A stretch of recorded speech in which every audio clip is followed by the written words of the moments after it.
Bonjour à tous, la ressource que je vous propose aujourd'hui est probablement l'une des plus importantes que j'ai tournées sur ma chaîne jusqu'à présent, puisque je vais vous montrer l'écosystème exact que nous utilisons pour nos clients, qui leur permettent de résoudre une question essentielle, qui est celle de la vente, principalement la génération de leads, mais aussi la conversion. Nos clients, c'est des agences et des studios, créatifs ou techniques. Ça peut être aussi des prestataires de services B2B globalement, des coachs ou des consultants. Avant de rentrer dans le vif du sujet, je vais vous expliquer rapidement qui je suis. Je suis Nicolas Béchel, je suis cofondateur, directeur commercial d'agences et de studios depuis 2011. J'ai principalement évolué dans le secteur du luxe, du premium et des grands comptes. Ne fuyez pas, comme d'habitude, si vous n'êtes pas sur ce type de secteur, si sur ce type de cible, eh bien, les systèmes qu'on met en place, ça fonctionne, je vous garantis vraiment pour tout type de cible, pour tout type de secteur. Rentrons dans le vif du sujet. La question qu'on doit se poser avant tout, et la première question que nous, on se pose avec nos clients, c'est est-ce qu'ils ont de la clarté aujourd'hui sur le marché? C'est-à-dire que le défaut souvent qu'ont les CIO, c'est qu'ils vont beaucoup trop se concentrer sur ce qu'il y a à l'intérieur de la boutique. C'est-à-dire vous concentrer beaucoup sur la production, sur faire du service qui est de qualité. Et évidemment, c'est très important de le faire. Mais la réalité, c'est que sur tous vos touchpoints digitaux, c'est-à-dire par exemple votre site internet, votre profil LinkedIn, peu importe où est-ce qu'on peut vous trouver, eh bien, est-ce que c'est suffisamment clair? Parce que ce qui va vraiment attirer les leads, c'est vraiment la vitrine. Si quelqu'un aujourd'hui vient sur votre profil LinkedIn, est-ce qu'instantanément, il va comprendre que vous êtes le bon pari pour lui? Est-ce qu'il va avoir un intérêt quelconque à approfondir un petit peu ce qu'il y a sur votre profil? La même chose sur votre site internet. Si la réponse est non, il vient probablement que vous n'êtes pas assez clair sur le marché. Évidemment, c'est un gros problème qu'il faut résoudre. Un autre truc qu'il faut résoudre régulièrement, c'est comprendre ce que c'est votre ICP, votre client idéal. La question du client idéal est une question assez complexe et souvent nos clients ont un peu de mal à dire quelle est vraiment leur promesse, qu'est-ce qu'ils résolvent aujourd'hui sur le marché, pardon, quel est le bénéfice réel de leur service. Alors, pour résoudre ça, nous, ce qu'on fait en général, c'est qu'on met en place des questionnaires clients. Je vous conseille vraiment de mettre en place des questionnaires clients. Par contre, ce qui est compliqué, c'est qu'il ne faut pas qu'ils soient biaisés ni orientés parce que sinon, vous n'aurez pas les réponses que vous attendez.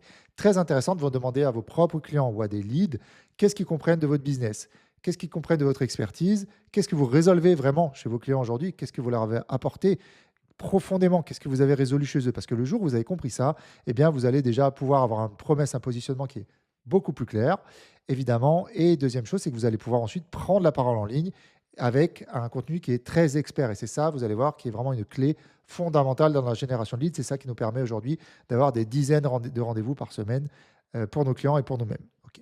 Parlons de la question de création de contenu, parce que cette question de prise de parole, de création de contenu, elle est extrêmement importante aujourd'hui. Ça résout une question aussi fondamentale pour votre business, qui est celle que personne ne comprend ce que vous faites. Même si on a compris à peu près votre secteur d'activité, ce que vous faites, la réalité, c'est qu'on n'a pas compris profondément quelle est votre proposition de valeur et votre expertise.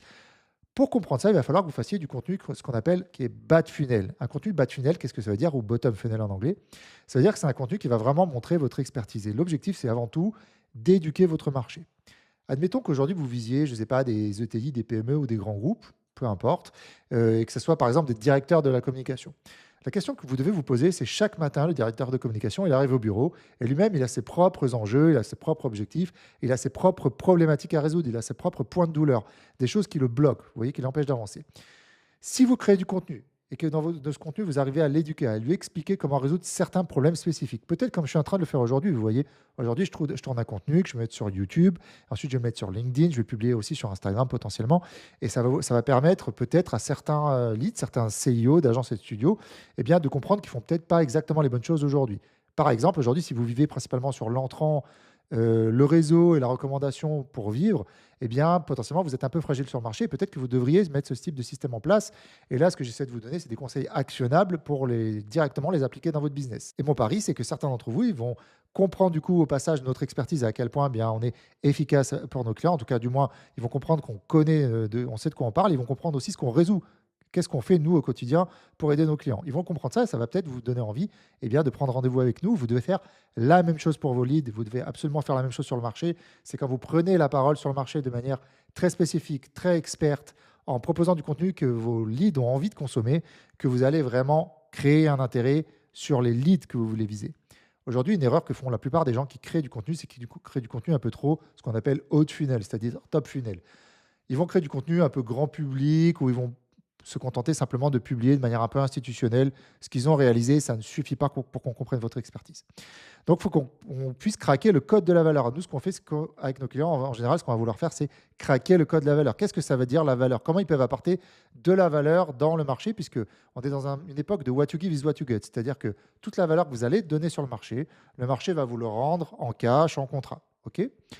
Une fois qu'on a compris ça, eh bien, on va vouloir le diffuser. Alors, il y a plusieurs canaux qui sont possibles en B2B, évidemment. On pense à YouTube, on pense à LinkedIn, on pense à Instagram pour ceux qui ont des métiers créatifs.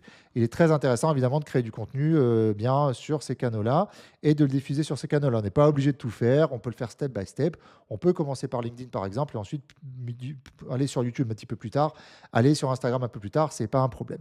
Je sais que là, peut-être, vous vous dites que ce type de système, ben, c'est loin à mettre en place. C'est un peu l'Everest. Je vous rassure, nous, quand on le met en place avec nos clients, c'est chaque semaine, step by step. Et ça va très vite parce que si vous commencez à créer un premier contenu qui a de la valeur, vous allez pouvoir l'exploiter, je vais vous l'expliquer juste après, dans l'outbound. Alors je vais vous l'expliquer tout de suite. Déjà, la première question, c'est qu'est-ce qui se passe quand on crée du contenu? Eh bien, quand on crée du contenu, ça va créer ce qu'on appelle des intents. Qu'est-ce que c'est un intent? C'est un signal d'intention, un signal d'intérêt. C'est des micro-signaux que vont vous donner vos leads. Je vais prendre l'exemple de LinkedIn. Aujourd'hui, ce qui est très intéressant sur LinkedIn, c'est quand on crée du contenu comme ça expert, eh bien, il y a des gens qui vont venir visiter notre profil. Je vous conseille de vraiment visiter les gens qui vous ajoutent sur LinkedIn et qui visitent votre profil en priorité. Parce que la réalité, c'est que vos leads les plus intéressants, c'est un peu comme des fantômes dans votre audience. Ce n'est pas des gens qui vont venir directement liker, commenter tous vos posts, prendre directement rendez-vous avec vous. Ça ne va pas vraiment se passer comme ça la plupart du temps. La plupart du temps, ils vont juste passer sur votre profil, visiter un petit peu. Et c'est très intéressant de les pousser à passer à l'action. Donc chaque jour, vous devez regarder quand vous créez du contenu comme ça, qui est-ce qui visite votre profil? Et quand vous avez compris qui visite votre profil, vous allez leur envoyer un petit message. Et si en plus vous avez créé un contenu qui résout des choses, qui leur explique des choses qui apportent de la valeur, peut-être que vous allez vouloir l'envoyer dans ce message. Hello, j'ai créé un contenu qui résout tel problème. Très intéressé de savoir ce que tu en penses. Ce type de ce qu'on appelle le setting, hein, qui est un mot un peu en tendance aujourd'hui, parce qu'effectivement, c'est une stratégie qui marche extrêmement bien. Eh bien, c'est se base, comme vous l'avez compris, sur le contenu. D'un autre côté, par rapport à l'outbound, alors pour ceux qui ne comprennent pas ce que c'est l'outbound aujourd'hui, qui ne le savent pas, eh bien, l'outbound, c'est simplement ce qu'on appelle aussi du push marketing, c'est-à-dire qu'on va vouloir aller pousser du contenu vers les leads. Comment ça se passe? Ça peut se passer, par exemple, grâce à l'automatisation. D'un autre côté, alors le setting, eh bien, c'est de l'outbound, puisque on va aller directement envoyer un message, mais c'est sur la base d'un signal d'intérêt. D'un autre côté, on peut faire aussi des campagnes qui automatisent des prises de contact comme ça directes, sans qu'il y ait de contenu derrière. Je vais vous donner aujourd'hui un exemple d'une campagne qui fonctionne très bien pour nous-mêmes et pour nos clients. C'est ce qu'on appelle du Clients Network. C'est nous qui avons inventé ce terme, mais en gros, on va aller récupérer le réseau de nos clients satisfaits. Et on va essayer de systématiser la recommandation dans notre business. C'est-à-dire qu'on va aller prendre le réseau LinkedIn de nos clients satisfaits, on va regarder dedans, on va regarder s'il y a des personnes qui leur ressemblent dedans. Et ensuite, on va demander à notre client, est-ce que tu serais OK pour que je prenne contact avec ces gens-là? Et s'il est OK, ben, potentiellement, on va pouvoir compter contacter de sa part. Évidemment, la confiance est un énorme levier en B2B, donc je vous conseille vraiment de tester ce système-là en outbound, en automatisation. Mais l'outbound, ce n'est pas que ça. En général, c'est les premières choses qu'on met en place pour nos clients, et c'est ça sur quoi vous devez prioriser, sur ça que vous devez focus au départ. C'est ça qui va vous amener vraiment énormément plus de leads. OK? Ensuite, quand votre boîte va grossir, une fois que vous aurez plus de leads et plus de ventes, plus d'opportunités dans le pipe, vous allez grossir votre chiffre d'affaires, vous allez devoir aussi plus délivrer, donc probablement que vous allez devoir embaucher des bonnes personnes. Alors, c'est aussi des choses sur lesquelles on accompagne nos clients, puisque nous, on accompagne sur tous les piliers de la croissance. Évidemment, la délégation en fait partie. Donc, une fois qu'on a fait ça, on va vouloir peut-être avoir encore plus de génération de leads et on va vouloir mettre peut-être d'autres canaux en place. Et ça, on les met step by step. Encore une fois, c'est quelque chose qui prend des mois, parfois même des années, hein. Peut-être qu'après, on va vouloir mettre en place du cold calling, du phoning. On paye quelqu'un, on staff quelqu'un. Il y a des cold callers qui sont très experts sur ça et on leur demande d'appeler nos leads au téléphone. Ok, c'est très intéressant aussi. Peut-être qu'après, on va vouloir faire aussi de la publicité. Très intéressant aussi. Et du SEO. Je ne vais pas m'étendre là-dessus. Je ferai probablement des vidéos pour rentrer un peu plus spécifiquement sur ce type de sujet. Je vais juste vous donner un conseil aujourd'hui, c'est que ce soit le SEO et les ads, ce qu'on va vouloir mettre dans la boucle, c'est un système de qualification. Peut-être que ça va être un formulaire que les leads vont remplir et s'ils remplissent correctement, on les envoie avoir un call découverte. Sinon, on ne discute pas avec eux. Ok. Qu'est-ce que ça va générer tout ça? Eh bien, ça va générer ce qu'on appelle des calls découvertes. Quelle est la différence? J'ai fait une vidéo, je vous conseille de la regarder, hein, elle est sur ma chaîne, où je parle de cette différence dans les calls découvertes entre un cycle de vente entrant et un cycle de vente complexe. C'est la première vidéo que j'ai créée, ça s'appelle Stop au planning en entier, vous pourrez la trouver sur ma chaîne. Donc, c'est quoi la différence? Eh bien, un call découverte, c'est quelqu'un qui va avoir un besoin implicite et non pas explicite. C'est quoi la différence? C'est Sur l'entrant, on va vous appeler, on va dire: «Salut, j'espère que tu vas bien. On m'a proposé de te contacter parce que j'ai vu que tu avais fait, on m'a recommandé de te contacter. Quelqu'un m'a proposé de te contacter ou alors j'ai vu ce que tu as fait pour un tel, j'aimerais bien que tu me fasses la même chose» et en général, eh bien, c'est des personnes qui ont déjà un besoin. Ils ont un besoin identifié dans leur business. Ils cherchent un prestataire. C'est ce qu'on appelle de l'entrant. Les cycles sont beaucoup plus courts. Les cycles de vente sont beaucoup plus courts. Un call découverte, c'est différent. C'est quelqu'un qui va avoir un besoin probablement, mais il va vouloir surtout comprendre comment vous allez pouvoir l'aider. Donc, il veut juste vous découvrir. Vous voulez juste le découvrir aussi. Si vous pouvez l'aider, eh bien, probablement que ça va fitter entre vous et que si vous savez bien présenter les choses, nous, on aide nos clients à gérer bien ces cycles de vente complexes-là. C'est complètement différent de l'entrant. Il faut refaire un support commercial complètement différent, un storytelling de complètement différent. Et ensuite, il faut savoir gérer les cycles de vente long terme, hein, des cycles de vente complexes. Ce que je vous conseille en tout cas, c'est absolument de mettre un CRM en place. Sans CRM, c'est très compliqué de garder la relation en tension. C'est-à-dire, peut-être vous allez rencontrer la personne aujourd'hui et peut-être que ça va prendre 3, 6 mois, 8 mois, jusqu'à 18 mois pour que finalement elle signe. Pourquoi? Parce que c'est une question de timing. Peut-être que ce ne sera pas le bon timing pour elle. Vous mettez un CRM en place et le CRM va pouvoir vous rappeler de relancer la personne tous les 2 mois, tous les 3 mois. Un autre conseil que je vous donne, c'est de ne pas envoyer des contenus, ce qu'on appelle, moi j'appelle ça des contenus à blanc. Quand vous faites des relances, n'envoyez pas des relances. Salut prénom, j'espère que tu vas bien. Est-ce que tu as réfléchi à ce dont on a discuté? Est-ce que tu as un besoin? Est-ce que tu es chaud pour qu'on avance? Personne n'aime vraiment recevoir ce type de relance. Je vous conseille de continuer à envoyer de la valeur, continuer à envoyer de la réassurance, envoyer des trucs chauds. Ok. Ensuite, une fois que vous avez fait ça, évidemment, ça va créer beaucoup plus d'opportunités. C'est là que vous maîtrisez vraiment la croissance, le chiffre d'affaires dans votre business.